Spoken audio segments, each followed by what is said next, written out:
We probably should have told you about this a little bit last week, but you know, there's a couple different ways to do that. Is to bore you with this first, and you feel like there's no application, and then we throw you into it, or we just throw you into it and then explain why.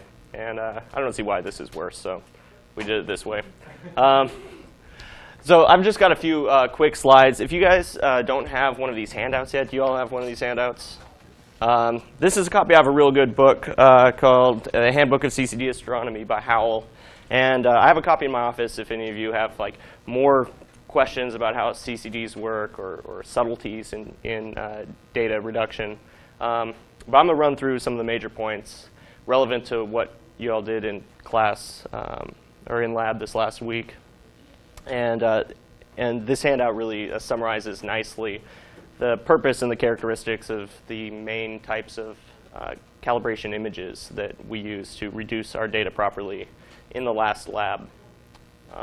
So first of all, the type of detector that we typically use to gather our images or our data is a CCD, and this stands for a charge-coupled device. And it's the same kind of technology that you find in a typical digital camera or even in your cell phone camera, but much more expensive and very, very accurate and sensitive. So what happens with this is it's an array of pixels, and each pixel as photons, which are like light particles, arrive at the detector's pixels. They basically get converted through the photoelectric effect. Do you guys know what this is? They get converted into electrons, which are then trapped into positions that are associated with each of these pixels. So you get this two-dimensional array of trapped photoelectrons that represent how much brightness was shown upon each of the individual pixels.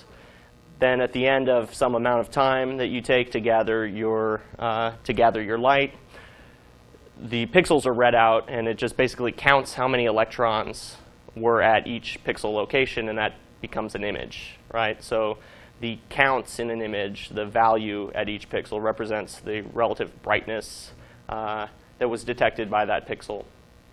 And ideally, we want that to represent the actual brightness of a field on the sky, where we can measure how bright one star is at a certain time relative to the other stars in the field. Or sometimes these are also used in what's called spectroscopy. Do you guys all know what that is? Spectroscopy is where you take some light and you shine it through something similar to a prism. It's actually called a grating. And it disperses the light into sort of a rainbow. And CCDs are also useful in measuring the relative brightness at different color positions in that rainbow. So CCDs are really nice. Before this, we used photographs, like film, and those weren't very accurate. So CCDs were really a revolution to astronomy technology. But there aren't only photons arriving from your sky targets of interest that reach your CCD.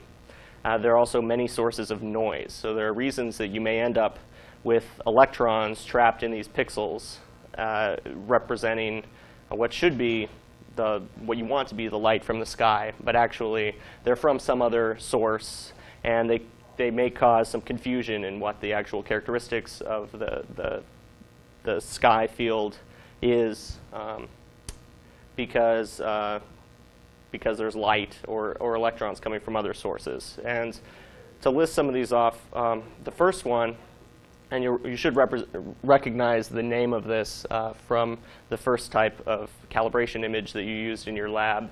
The bias level is basically an offset from 0. If you imagine that you're counting your pixel values from 0, and then you count photons that arrive, 1, 2, 3. There's actually an offset that's typically applied to an entire CCD that raises that floor. So you start at something like 112, and then you count 113, 114.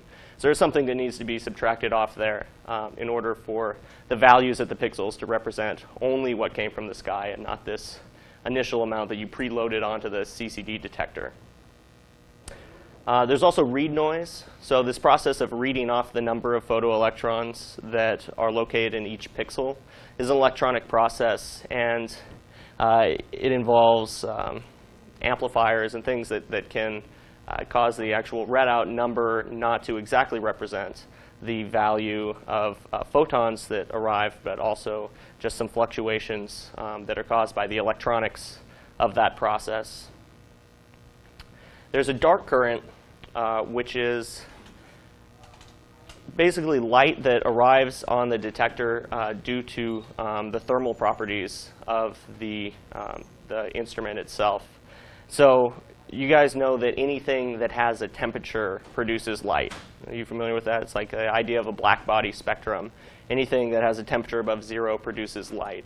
Well, the camera itself is above 0, and therefore there's light being produced within that cavity that you try to keep light tight.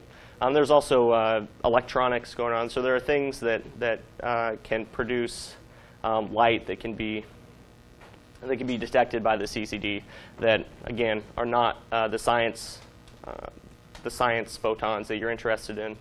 This can be minimized by cooling the detector to a very low temperature. Many cameras are cooled with liquid nitrogen used to keep a camera extremely cold and really reduce the effect of this dark current. Many cameras are cooled electrically, and in those cases especially, dark current can be a major contributor of noise in your final images.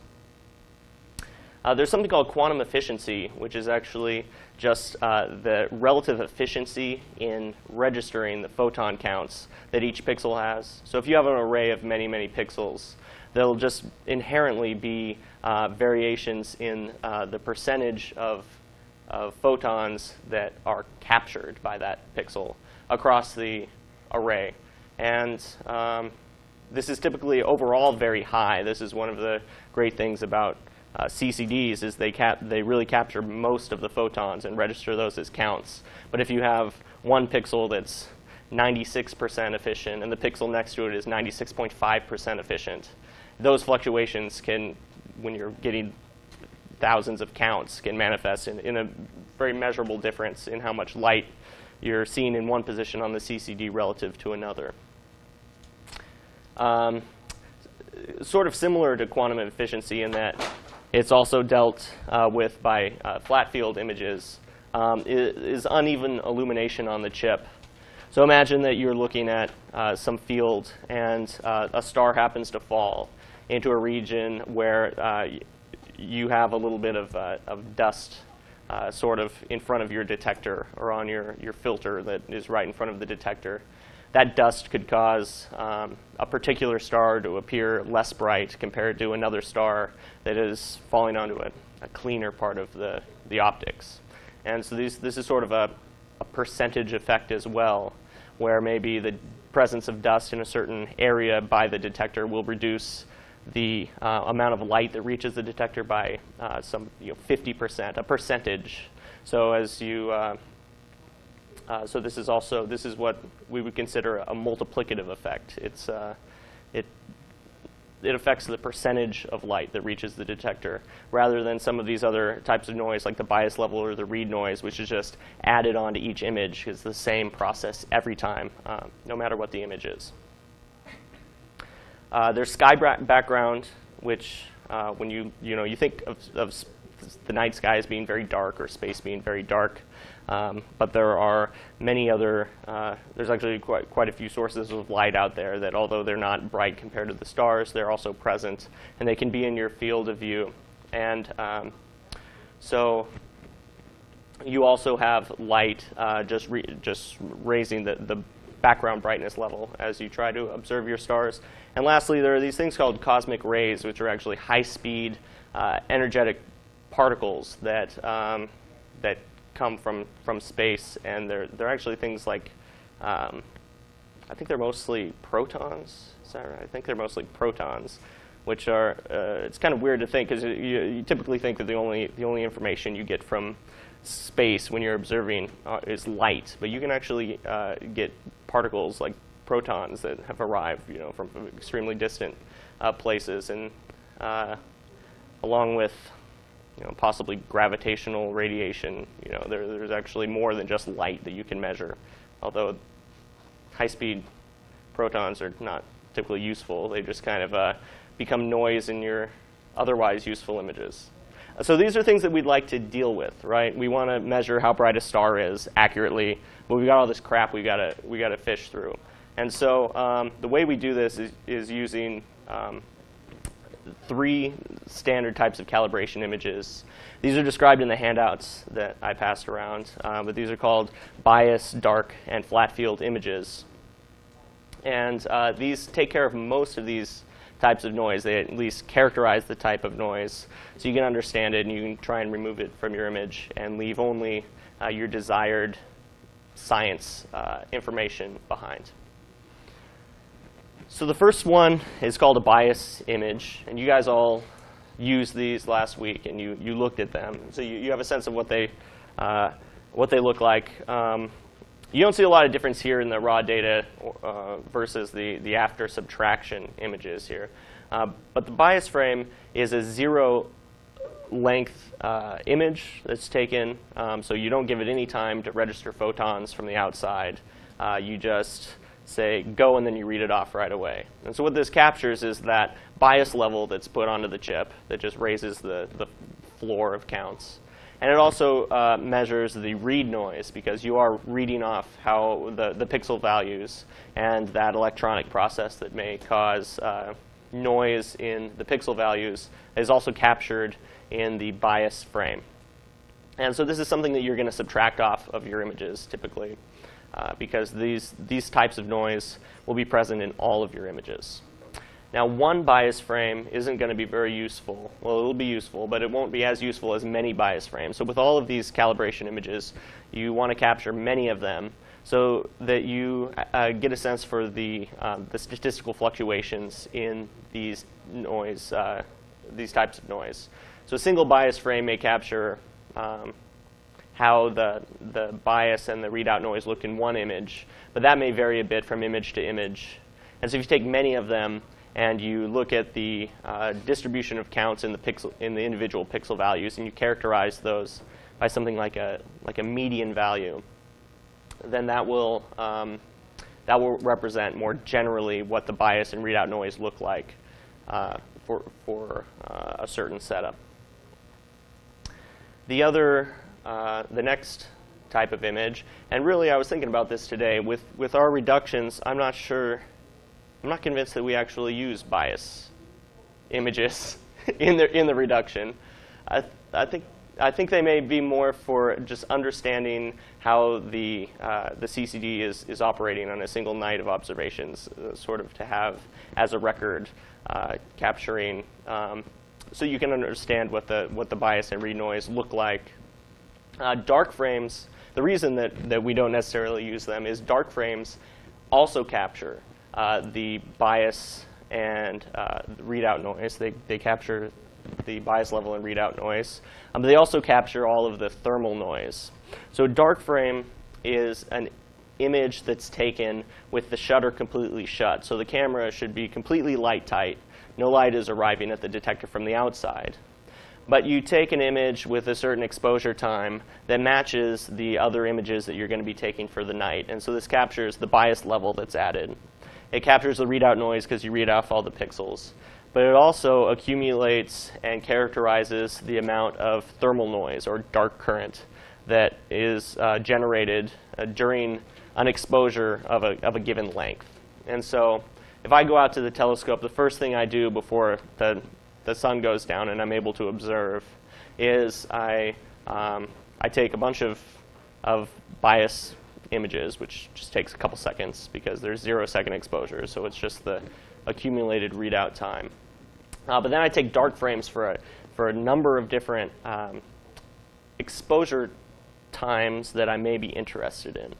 And so I go up there and I usually take 30 images at 5 seconds, and 30 images at 10 seconds, and 30 images at 15 seconds, and 30 seconds, in case throughout the course of the night I end up wanting to capture images with those types of exposure lengths. Then I have already a set of dark frames that I can subtract off of those images to remove the effects of bias levels, readout noise, and dark current associated with that amount of exposure.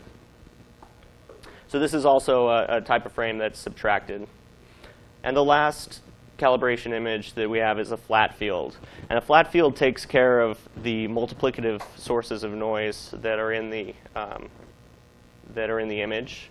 This deals with the quantum efficiency and the effect of uneven illumination. And the way that we produce one of these images is we actually, well, there are a couple ways to get a flat field. The way we use at the 82-inch telescope on McDonald, which is what we're usually using for these observations, these types of observations that you've reduced, is to, with the telescope dome closed, is to point the telescope at a part of the dome wall that has this sort of evenly painted section, and we shine a light on there, and we take an image of just the wall in the dome, and that should ideally be completely evenly illuminated, so that an ideal image without noise, without quantum efficiency or dust in the optics, would produce just even pixel counts on all the pixels. But we see that it doesn't, that these images capture the effect of different pixels detecting the light more or less efficiently due to their quantum nature or the nature of the optics. And then by looking at the percentage differences in the amount of light that arrives, we know the percentage differences in efficiency. So if there's a pixel that's less efficient by some amount, we can boost those counts to take care of, to correct for that effect. And so with these three types of calibration images, the formula that we use for calibrating our science images looks like this. We have a science image that we want to remove the effect of noise from and make a measurement of the actual star brightness or the object that we're observing. And we have these different types of calibration images. Now, I borrowed this from somewhere. And so we may use a dark frame in place of the bias frame here that matches the exposure time of the flat field image. Because the flat field image is an exposure that was taken over some amount of time. So it also has a dark current present in it. So what we do is we take the science frame and we subtract the dark frame with the same exposure time as the science image. So that this removes the bias, readout, and dark current sources of noise from the science frame. And then we do the same thing for the flat field image. We remove the bias, the dark current, and the readout noise. And so this is a flat field that just represents the difference in percentage efficiency of the different pixels. And this science image is a science image that is pretty much only plagued by the efficiency, the relative efficiency of the different pixels. So then in the last step, we take this percentage variation and we correct the science image, saying that the pixels that are less efficient should be boosted in their counts by an amount relative to how deficient in photons they typically are, and pixels that are generally receiving more light should be adjusted down so that, yeah. Would you want all frames to have the same exposure? No, not necessarily. What you really need is you want, for your science frame and your flat field, you want to have a dark frame that is the same exposure length. It's not necessary that the flat field and the science frame have the same exposure length, because the flat field is going to be scaled down so that the pixel counts are sort of relative to 1. So the flat field ends up having counts when you reduce that are sort of percentages, where the mean is 1, and some pixels have a higher value, meaning that if the counts are relative to 105%, or lower counts represent the percentage. Yeah.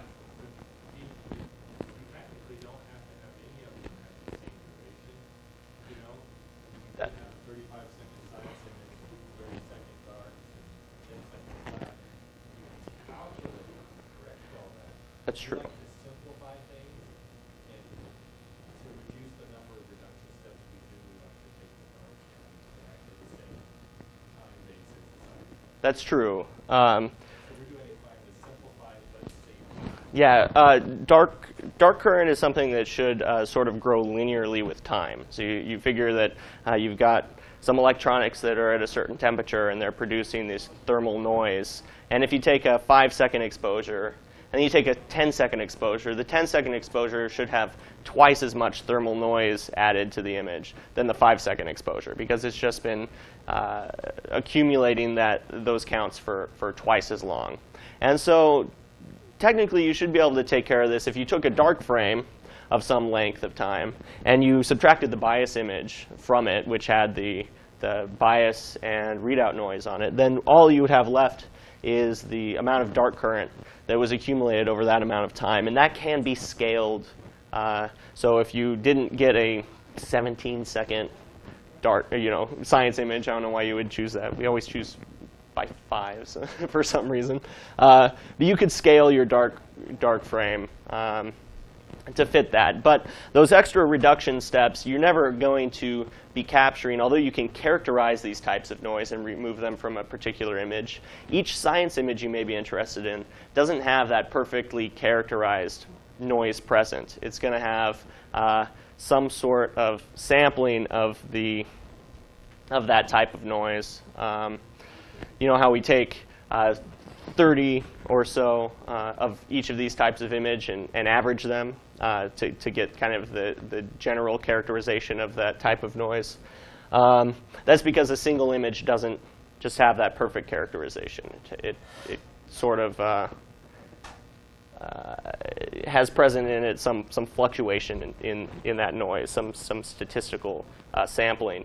And so each reduction step that you use, even though you use a good characterization of the noise, each one doesn't exactly take into account the variation in photon counts that was present in the image. So you want to reduce the number of steps it takes for you to go from your science image to your calibrated image, because each one sort of leaves a little bit of noise left behind. So in terms of our sources of noise, we've kind of dealt with these ones already. There are a couple left, and there are also things that you can do about these. With sky background, longer exposure time or taking many images and adding them together can raise the target brightness above the sky background. And so that can be helpful in increasing your signal relative to the amount of noise from the sky. And these cosmic rays sort of leave a noticeable signature on an image. This is an example of an image with a cosmic ray in it. The cosmic ray is right over here. These are very bright pixels relative to the pixel counts in the image. And they can be identified fairly easily. But they can also be, depending on the type of image that you've been taking, they can be statistically removed. Say you were trying to raise the signal brightness of this galaxy over the sky brightness by taking many images and adding them together. The way you may want to add those together is using something like a median, so that you look at the distribution of pixel values at a certain pixel, and you recognize that these extremely high counts at this location are statistical outliers. And as such, they represent something like a cosmic ray event, and so that they can be ignored properly. The only last thing I wanted to say is that now with these properly calibrated images, the next thing you want to do, like you did in your lab, just to kind of draw you the picture of what you were doing, is aperture photometry. And so with the properly calibrated image, if you want to measure the brightness of a star, what you were doing in your lab where you define different aperture sizes is that you were defining different circles around a stellar profile in which you were adding up all of the light that landed on those pixels. Now, with the properly calibrated image, those should really be representative of the star brightness relative to the other stars on your image. But you've still got that sky brightness, the sky background in your image as well. And so the way we deal with that last step is we also take a ring outside of this stellar image where you hope that you only have sky or you have mostly sky, and you figure out what the average value of counts in that region is, and you subtract that from your star profile as well. So what you're left with is only the stellar counts. Now there is an ideal aperture size, as you should have found in your lab. There's sort of this balance you want to strike between capturing all of the light from the star and having too much sky present in your aperture. But that's generally the story of CCD data reduction and aperture photometry. And it can leave you with some really, like, all these pretty images that you see online, you know, these really stunning images that don't have dust marks and strange sources of noise in them. You know, this is how we're able to achieve these sorts of pictures without all the crap. Anyway, that's all I got. These handouts will kind of summarize that, hopefully, and hopefully you feel a little more motivated for all that stuff last week. I'm just sit in the back and talk, and it'll all be recorded. That's right. Yeah. Go to the restroom. So, what did you guys find was your optimal apertures? Just shout out some numbers. The ones you thought looked best. 8, 5, 5 to 11. Theoretically, showed it like 14, like 4 to 5 times. I'm not sure it really is 4 to 5 times is the optimal theoretical one. We used to always choose all larger apertures like 12 or 14. And just recently we found out that actually smaller might be better. Because, yeah, with smaller aperture you get less light from the star, but you also get less sky. And so there is a competition. And we should look up what that theoretically perfect factor is. But the real way we do it is every single observation, we reduce the data with a range of apertures, and we just pick the one that has the lowest noise level in the time series. So that's the best way to actually do it. But there is a theoretical one you can calculate it's a good guide, but it's not the one you would want to use every time. All right, well, thanks, Keaton. That was definitely good. Did anybody have any residual questions? Because I'm sure you had some questions during the lab going, well, what are we doing? You know, what is bias? What is dark? So now would be a good time, even if you know Keaton said it, but you kind of forgot. So any more lingering questions?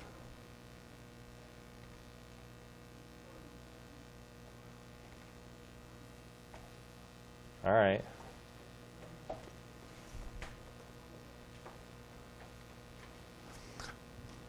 It's kind of small. All right.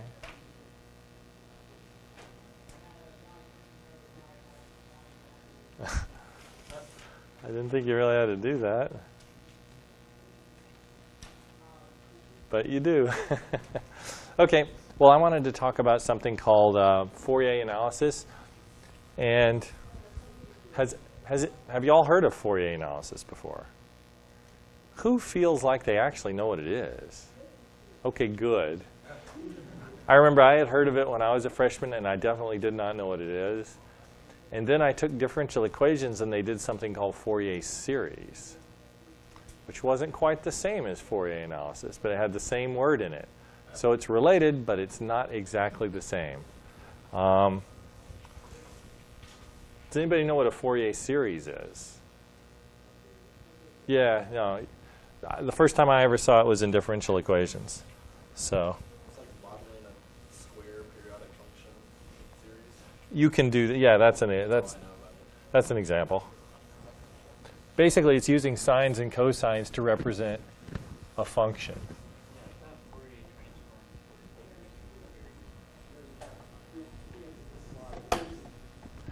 Yeah, it's all much of a muchness, as the British say, which I don't know what that means either. So anyway, let's look at Fourier transform and frequency analysis. I just put this together before class, so it might not be quite complete enough. But the reason, what you found out when you looked at our data is that once you corrected for everything you could correct for, the stars weren't constant in brightness, were they? They did this. And they did that because they were pulsating. So these pulsations, we observed these pulsations with time series measurement. Time series simply means you take an image, then you take another image, and you take another image. It sounds simple, but what most people do when they look at a nebula is they just take one really pretty image and that's it. Then they go on to the next object. So the fact that we take multiple images over and over again of the same part of the sky is what makes it time series measurements. And so we're measuring, you can measure either intensity variations, so the star is brighter or dimmer, or radial velocity variations. We do these, but other people do these, and you can do time series of both of those. Only with the sun can we see the sun's disk. For other stars, they just look like points of light. And so all we get from our measurements of distant stars is just how the total brightness goes up and down with time. All right, well, the stars we study contain sinusoidal signals at a set of frequencies. Does everybody know what I mean by sinusoidal? Yeah, and cosines count too. Anything that's periodic, I mean not anything, sines and cosines. And so when I say that, imagine this is data from our star. I know I'm a theorist, sort of. So I think of the data as this is what we observe, and here's the sinusoidal function, right? So here's a frequency, and the t sub I means we take a measurement at t sub I, then we take another measurement at t sub I plus 1. So we have a set of measurements of how bright the star is at a set of t sub i's. But of course there's noise too. And the noise can come from the star or our atmosphere or our detector or whatever. And so pictorially, if this is time, and this is how bright the star is, I'll just call it intensity over the average intensity. So the average value is 1. Then our star may do this. Now it could also have another pulsation present in it, which does this. In which case, of course, our signal doesn't look like this. We just get one signal, which looks like this. You see what I mean? You look at the thing and you're going, well, that's not a sinusoid. No, but it's a sum of two sinusoids. So in general, our stars might have n sinusoids in them, where n is something between 3 and 20. So there might be a lot, there might be a few. And what we want is a technique that gets all of those different sinusoids out. So if this, what I really should have written here for our data is imagine a sum over all the sinusoidal components here. And so each sinusoidal component would have its own amplitude and its own frequency. Aha, but I made the theorist's mistake here. I drew this as a continuous line. We don't actually observe continuous things. We observe things, at points in time. And in our minds, we connect the points because we say, well, the star couldn't just be jumping around.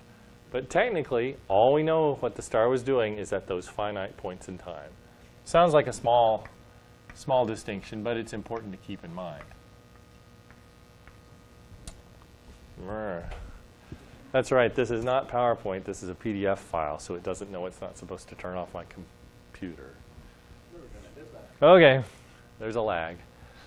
All right, so the simplest thing you could do is you'd say, well, so my data, my light curve as a function of time, it's really these sinusoidal signals. Sorry, don't know a way of writing that doesn't do that.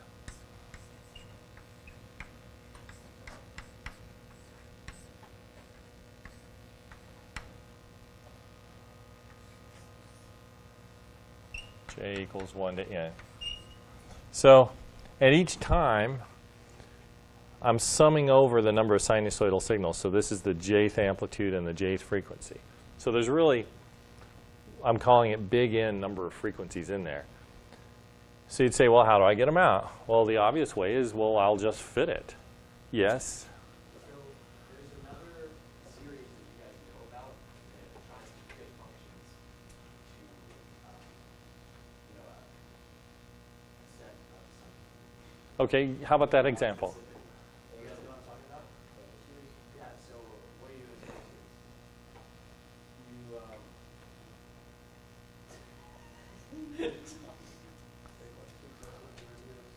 But the idea is first you're fitting the function to a straight line.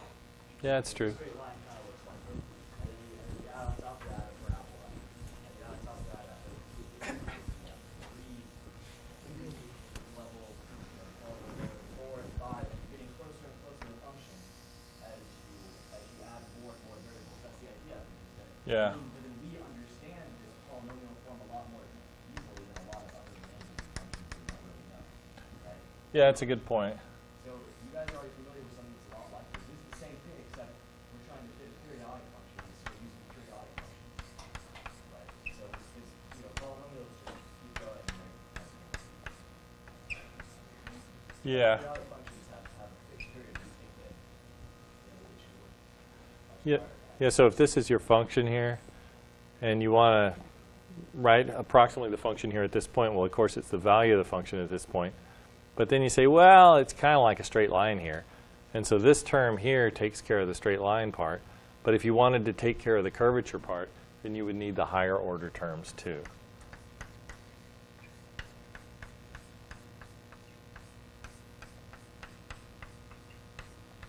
And so on. And so you could eventually get enough terms that you could approximate this function pretty well over this range. You'll never be good at infinity, but near this point you'll be pretty good. And so the sine function that we're trying to do is say, okay, it's like one hump from the beginning to end of the period, and it's like two humps, or three, and we're adding them up, and we're trying to fit the function in the same thing. Okay, but so imagine I got my time series here, and I know that there's individual sine terms in there because we see our stars doing that. But I want to get out their amplitudes, and really I want to get out their frequencies. That's what I really want to get out. So what I could do is I could use a sophisticated math program, and I could say, okay, well, I'm going to fit a sine to that. But it turns out, that, well, you know, which value of omega would you choose? What frequency? Would it be a frequency of, or a period, I'll say period, you know, is 1 over frequency. Would it be a period of 200 seconds or 300 seconds or 301.2 seconds? You'd have to do a fit for each one of those different frequencies. It would take forever. Well, not forever, but a long time. And so it's time consuming. The Fourier transform allows you to simultaneously search a large range of frequencies. Now, I'm being a little disingenuous here. You still have to do the Fourier transform for a whole bunch of frequencies, but the technique is designed to do that from the outset. And so the definition of the FT, the Fourier transform, forget this point. This is just 1 over n, where n is the number of time series data points you have, is you take e to the I omega t sub I times your light curve. And you know, if you're not comfortable with complex notation, just think of this as sine omega t sub I. Okay?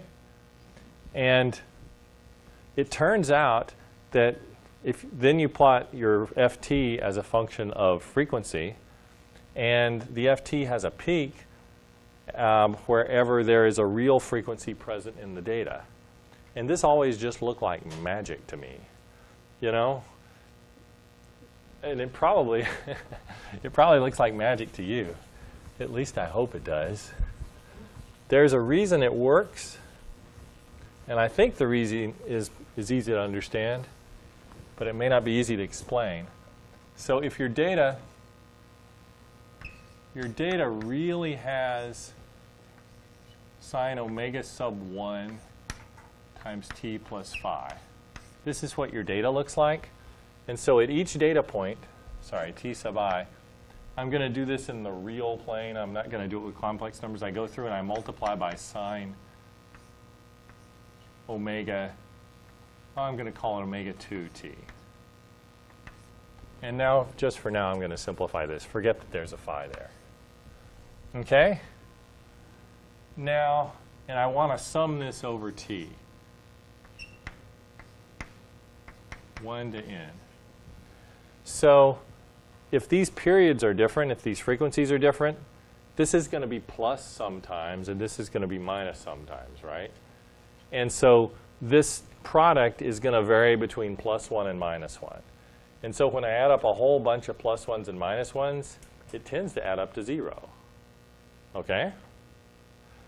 All right, so this is approximately equal to 0 unless omega 2 equals omega 1. Why is that true?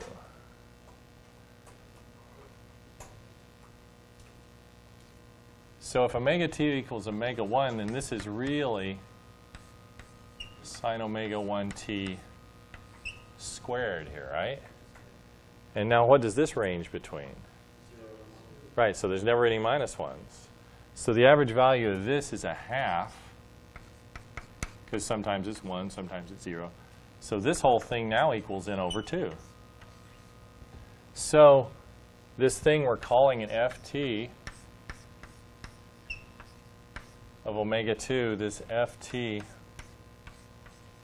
of omega 2 equals either 0 if omega 2 doesn't equal omega 1, or n over 2 when omega 2 equals omega 1. So in other words, if you plot it,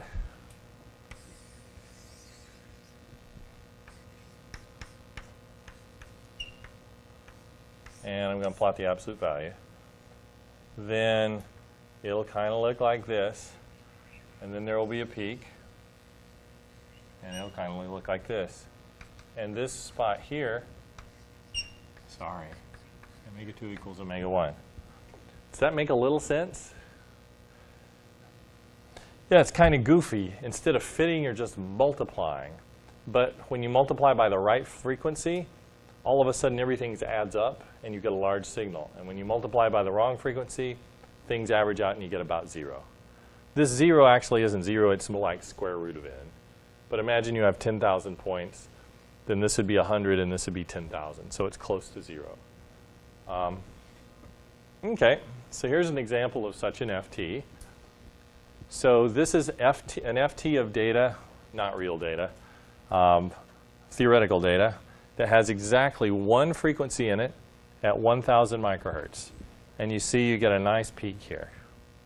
Now the reason it isn't just a single peak and there's extra little crap around the edges is because you only get an infinitely sharp peak if you have an infinitely long data set. But if you only have, say, 4 days of data, then it's not quite perfect. But it's close. It turns out, and if this star had 5 frequencies in it, then you would see 5 peaks here. So there'd be one peak for every frequency that's really in the star. So you can go back and you say, oh, there's a frequency in the star at 1,000 microhertz, and its amplitude is 1. You know, so by looking where the peaks are, you get what omega is, and you get the amplitude here, which I've erased. Yeah? How do you really determine which, like in the left one, how do you really determine which one is a legitimate period? Well, that's sort of the point of the next lab. Okay, so this is data that's perfect, where you have no gaps.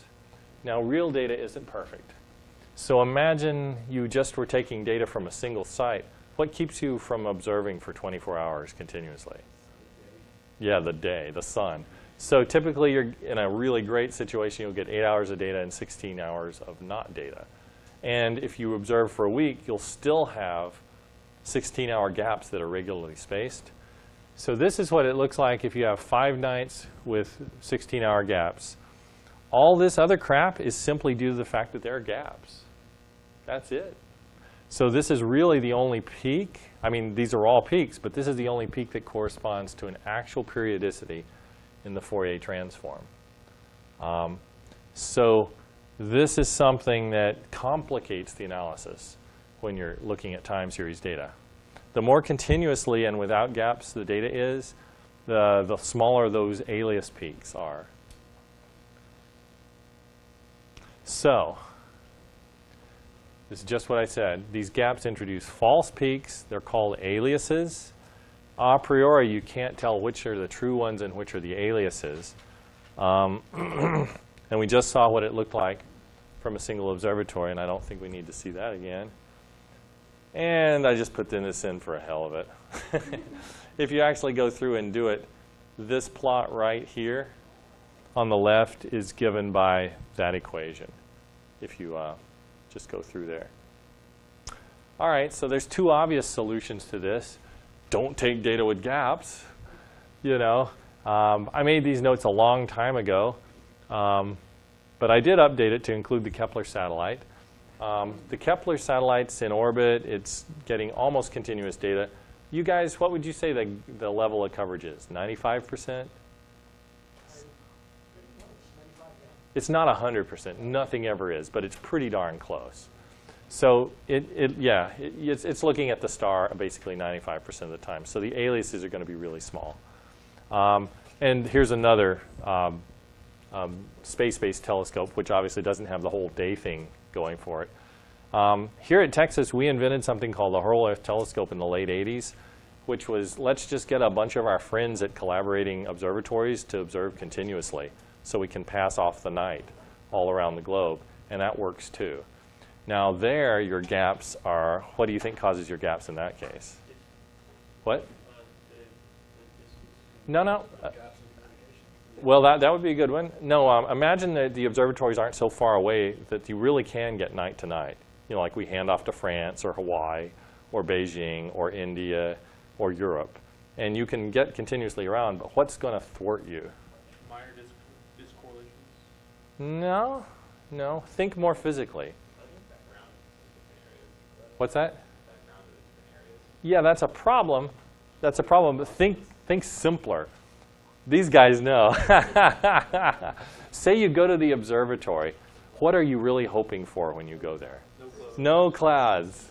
That's right. So you got your perfect network, and then one of the sites is cloudy.